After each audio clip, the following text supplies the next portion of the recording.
পশ্চিমবাংলার মাননীয় home minister Dilip Ghosh, শুনে নাও, মুসলমান হরিদাস পাল নয়, প্রকৃত অর্থে আল্লাহর দাস ও আল্লাহর বন্ধু।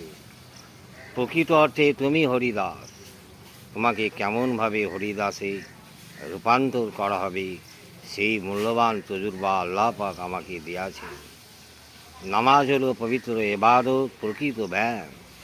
রেড রোডে রাস্তা বন্ধ করে নকল ব্যায়ামের প্রয়োজন নয়।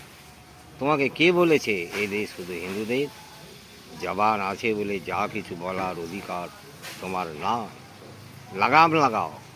তোমার বা তোমাদের পরিণতির অন্ধকার চারিদিকে ঘিরে নিচ্ছে। সাবধান ও সতর্ক থাকো। রাজধর্ম পালন করো। পবিত্র কোরআন ও শরীয়ত অনুসরণ করো। শরীয়ত হলো মানব দেহের চামড়া। চামড়া ছাড়া মানুষ বাঁচতে পারে না। অতএব বাধ্যকতার মধ্যে চামড়া ও শরীয়ত ধারণ করতে বাধ্য থাকবে। জয় হিন্দ, জয় হিন্দ, জিন্দাবাদ।